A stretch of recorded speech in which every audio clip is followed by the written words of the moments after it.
T-Man 978 Chill Review. Hello everyone, T-Man 978. Right now I'm going to be looking at Saban's Power Rangers Lightning Collection, Mighty Morphin Pink Ranger from Hasbro. This is one of Hasbro's most articulated female action figures that I can think of in recent history. Like, she has a ton of articulation and she's good at it. She comes with a rack of accessories. As you can see, she has these 6 accessories plus her Blaze Blaster right there, so that's awesome. And we can tell that this is Kimberly and not another Pink Ranger by the Unmasked Portrait. How much this looks like Amy Jo Johnson, yeah, I don't know.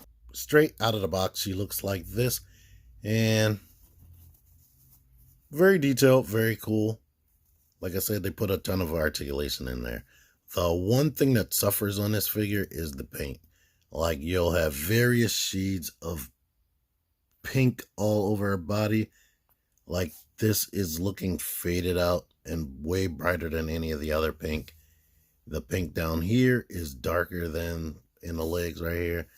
And the pink on the mask is like a different shade from what's actually on the body. So yeah, if you're super duper super anal, then that might be a problem for you. The skirt and the weapon holster right here, this is all one pliable, like very super pliable piece of plastic right here. It's painted, it's pink, but they have the white over it, so you may have to worry about things you can't see in the back box like this right there. But that's just white paint, so maybe if I decide to start getting some hobby paint, I can correct things like that. Now, this weapon holster, you do see pink bleeding through a little bit. They didn't like cake it on. They tried to mostly get the outside, so you may see a little bit of pink bleeding through if you really look at it. And the mask, you'll definitely have to look and look and look for these. And what's difficult is she comes one per case. So you'll probably only see one of these on the shelf for now until they get super released and everybody who wants her stops buying her. And if you don't have scalpers in the area, but you'll see things like, let me get a tool. This should be, the black should be further out, touching that rim right there. I mean, that's also something I can correct because that's just simple black. But yeah, if I was crazy anal, that would drive me up the wall. And oh no, I'm just realizing something. These eyes right here for the pterodactyl, they're sloppy. So the digital print or whatever got swapped. It got pushed over some on mine, unfortunately. So yeah, I didn't even notice that till just now. With my naked eye, it kind of looked right. But now seeing it zoomed in like this, that's bad. Here's the detail on the belt right here. Now, it's very small, but I can tell that the pterodactyl is molded in there. And if I didn't have old man eyes, I probably could see that better. But, yeah, it's still overall a good action figure, just with some paint mishaps here or there. You'll probably have to hunt to find a perfect one. And with it being a $20 retail figure, yeah, good luck on that. But let's get into this articulation. The head goes down that much. Can look up. Not a lot, but it can look up. She's wearing a friggin' biker helmet. The shoulders go out to there. This is one thing I don't like about the sculpting. That looks very weird. But she does have this great butterfly joint on a female. That's crazy. But anyhow, because of the way her arm is shaped, though, and she has this single jointed elbow that rotates, she can come across her chest right there a lot. So that's cool. This hand and all the rest of her hands go in and out, plus swivel on the peg. But this weapon holding hand rocks up and down. She has a diaphragm joint where if you pull it back, I think it's a post that just goes down into the body. It goes back that much and it comes forward that much, which isn't a lot and which is in line with most of their Hasbro's female action figures. But they have the new ab joint that makes her crunch forward more and definitely crunch back a lot. and you'll see a shot that I took with this. I'm going to have an image gallery probably on my WordPress, Facebook, Instagram, all that. And I'm going to post it in on TNI, Toy News International website. So that might get featured there. But I'll definitely have it in my post with my review. So if you frequent there, you should see me post this review up. Leg can kick up that much. They can go out that far, which is a lot. Swivel here. Double jointed knees. Boot swivel. Thank you. I was so scared they weren't going to have that. The feet go all the way back. Come forward. And then she has nice ankle pivot. And not that crappy ankle pivot where it's like a high heel people. But with the boot swivel, even if it did just have that, it would still work out. Here is her blaster weapon right here. I believe they're called blaze blasters. It's always open and not shut. I misplaced I still have the Legacy Collection Pink Ranger, and I misplaced her closed gun, so I can't even use that, but it can fit into here like that.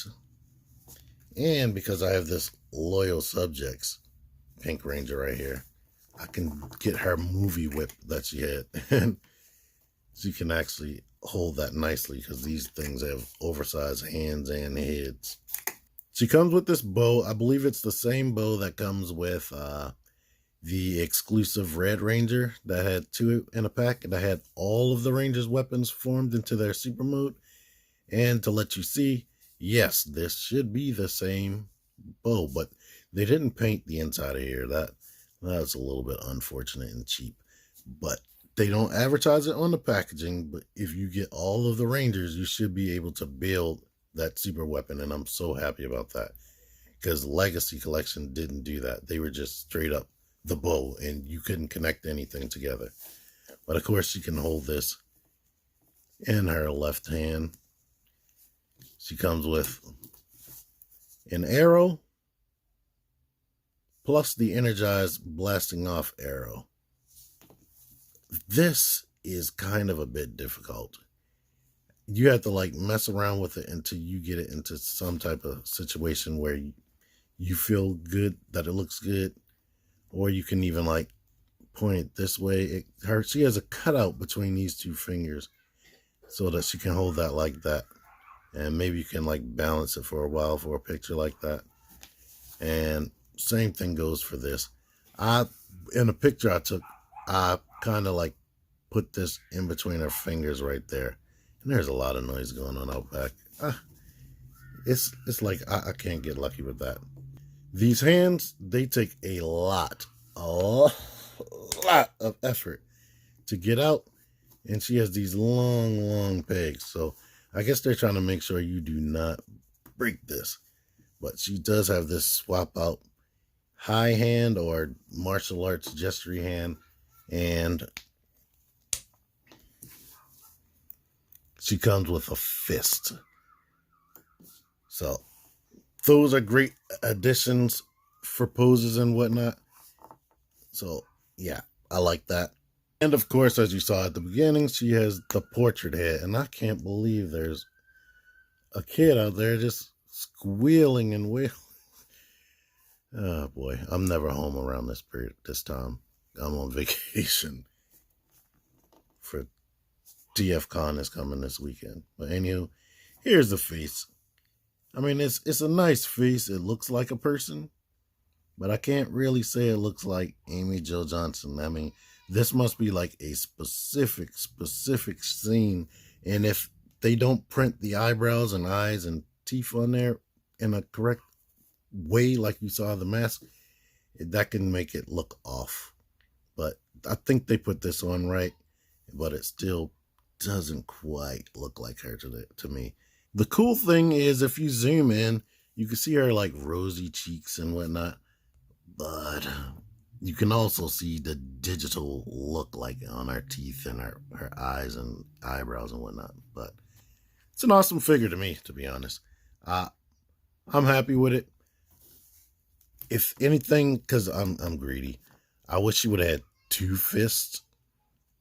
I mean, I like the hands that they gave her. I wish she had 2 fists. I wish the likeness was a little bit closer trying to think of any. Oh, wait, let me see. Her hair, she can look down with this head. Her hair is soft, but it's still a little bit rigid. So she can only look up about that much.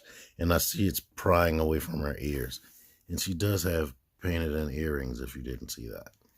The hair, I think it does have some like darker highlights in there, but I could be just seeing things. It could be just the natural shadows of the sculpting.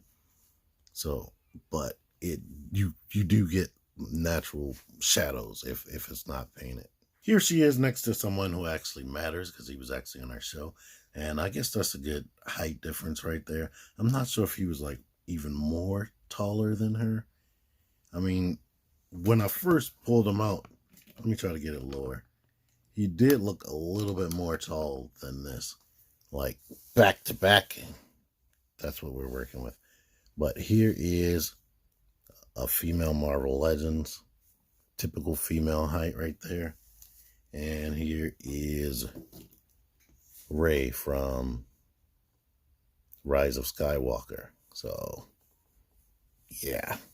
They are roughly around pretty much the same height. So, I guess they could definitely scale together.